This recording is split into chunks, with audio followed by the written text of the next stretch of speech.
ये मौत देखकर शायद थोड़ी बहुत शर्म आ सके, इसलिए मैं इतना बोल रहा हूँ। अफसोस की बात एक और है, यहाँ के प्रशासनिक अधिकारियों को, यहाँ के नेताओं को जितना भी जगा लिया जाए कम है। ऐसे में मेरा अनुरोध मेनका गांधी जी से भी रहेगा कि कभी ऐसे परिवारों में आओ और उनका दुख जानो। पशु प्रेमी हम शायद आपसे बढ़ चढ़कर होंगे। नमस्कार, मैं मुजफ्फरनगर बुलेटिन संपादक। आज गांधी कॉलोनी क्षेत्र में बड़ा दुख का विषय है कि शायद प्रशासन इसी बात के इंतज़ार में लगा था कि बंदर से या कुत्ते से कब किसकी मौत हो। आज जिस घर में मैं खड़ा हूँ, इस घर में बंदरों के आतंक से मौत हुई है, जो शायद सबसे शर्मसार कर देने वाला विषय है। आज जिस स्थान पर हम पहुँचे हैं, जिस दुख की घड़ी में हम पहुँचे हैं, यह गली नंबर 13 का परिवार है, जहाँ जुगल जी की मृत्यु हुई है। और यह मृत्यु कोई दुर्घटना से मौत है, ना कोई हार्ट अटैक आया है। यह दुखद मृत्यु बंदरों के आतंक के कारण से हुई है। और आज परिवार में पूरी तरह कोहराम मचा हुआ है और इसका जिम्मेदार कौन है, यह हमें बताने की आवश्यकता नहीं है।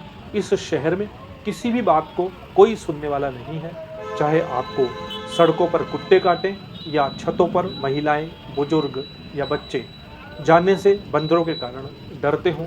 मगर आज इस दुख की घड़ी में पूरी जनता, पूरा गांधी कॉलोनी का समाज इस परिवार के बीच आया हुआ है और एक ही बात के लिए चर्चा करता दिखाई पड़ रहा है कि बंदरों से और कुत्तों से किस तरह से आम आदमी को निजात मिल पाए।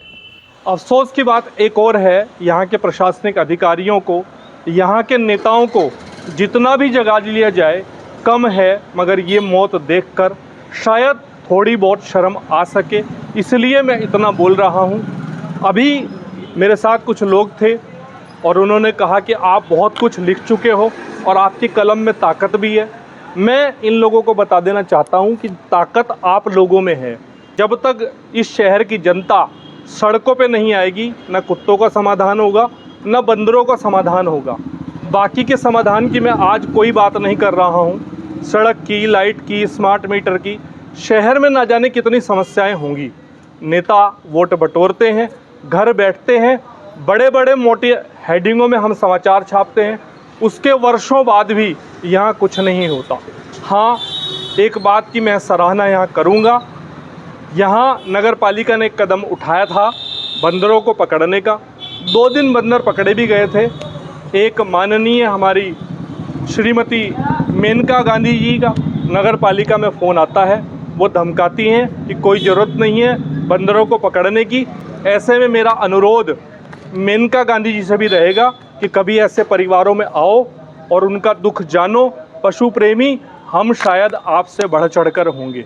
बंदर को, कुत्ते को, मछलियों को, चिड़ियों को दाना डालना हम भी जानते होंगे, मगर जब लोगों की जान पर बात आने लगे तो हमने बंदरों को, कुत्तों को नसबंदी या पकड़ने की सलाह दी थी, जिस पर नगर पालिका ने अमल भी किया था। लेकिन फिर ढाक के 3 पात वहीं के वहीं हो गए।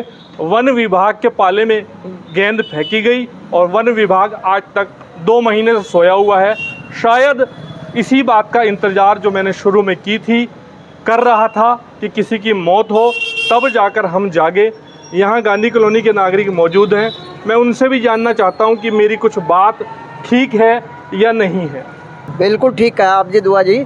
यहाँ से बहुत बड़ी परेशानी, नेता भी कुछ नहीं करते, सभासद भी क्या, मैं फर्स्ट पर्सन हूँ बस, और कुछ नहीं है इसके अलावा। यहाँ से कभी आज लो न बात ठाई हो, कुछ करी हो, हमें बताओ, आज तक कुछ नहीं हुआ ऐसा। और इसके प्रति जो है, ये जरूरी नहीं है कि हम सड़क पर ही निकले, सड़क पर ही निकल के ही काम हो, प्रदर्शन करके ही काम हो, लड़ाई झगड़ा करके ही काम हो, वैसा भी निकले जा सके, वैसा भी कहे जा सके, वैसा भी लिखे जा सके, ऐसी कोई बात नहीं है। मैं तो बड़ी दुख की बात करता हूँ कि इसमें ज़रूर अमल होना चाहिए गवर्नमेंट को। आज की इस दुखद घटना पर सबसे पहले शोक व्यक्त करते हुए, और जो बात चल रही थी, बड़ा ही दुख का विषय है कि ऐसे समय में आकर जब मालूम है कि मृत्यु का कारण एक बंदर के कारण रहा है, और उसके बाद भी यहाँ पे कोई ऐसा व्यक्ति नहीं पहुँचा, किसी ने आगे शोक व्यक्त किया हो परिवार के बीच में आकर कि चलो हम लोग इसके लिए कुछ कदम उठाएंगे। बार बार चेताने के बाद भी रोज़ बंदरों की घटना हो रही है। परसों भी गली नंबर 13 के लास्ट में आप देखो इतने बंदरों का आतंक था। साइकिल में 2 बच्चे जा रहे थे, उसको पकड़ लिया, उसको हमने छुड़वाया बड़ी मुश्किल से। पर कुछ लोग भैया बंदरों को मारना नहीं चाहिए, वो आपको काटें आप काटें, इतने बड़े हम लोग संत नहीं हैं कि हम इस प्रकार से इसको दुख को देखते हुए इस घटना को नज़रअंदाज करें। ऐसा नहीं है, शास्त्रों में भी लिखा है, हम भी कुत्तों को रोटी डालते हैं, चींटियों को रोटी डालते हैं। कोई हमारे घर कोई पूजन इत्यादि होते हैं, पंचबली वैश्य का विधान है, उसमें हम लोग उनको पूजते हैं, मना नहीं है। पर वो अगर हमें ऐसे काटने लगेंगे तो मुझे नहीं लगता कि उन बंदरों में और उन नेताओं में कोई अंतर रहा होगा। मेरा फिर एक बार यही आग्रह है यहाँ के प्रशासन से, वोट लेने वाले नेताओं से और जनता से कि जनता अपने हर मुद्दे के लिए सड़क पर आए। जब तक इन नेताओं का विरोध नहीं होगा, जब ये वोट मांगने के लिए आपके दरवाज़ा खटखटाने आए, तो कृपया ऐसे नेताओं के लिए दरवाज़ा बंद रखिए जो 12-12, 15-15 साल तक सत्ता में बैठते हैं और आम आदमी की समस्या का मौत हो जाने तक समाधान नहीं करते। आज तक भी मुजफ्फरनगर में कुत्ते और बंदर की समस्या का कोई समाधान नहीं है। मैं फिर एक बार अपना जो अनुभव है वो साझा कर रहा हूँ और सुझाव भी दे रहा हूँ कि बंदरों को हम मारना नहीं चाहते, कुत्तों को हम मारना नहीं चाहते। इनकी नसबंदी भी हो सकती है और बंदरों का काम वनों में रहने का था, तो यहाँ के पास के एरिया शुक्रताल में, ऋषिकेश में, देहरादून में, मसूरी में, जहाँ भी वन क्षेत्र हैं, कृपया इन्हें छुड़ाया जाए। ऐसा मेरा हाथ जोड़कर प्रशासनिक अधिकारियों और वोट बटोरने वाले नेताओं से है। नमस्कार।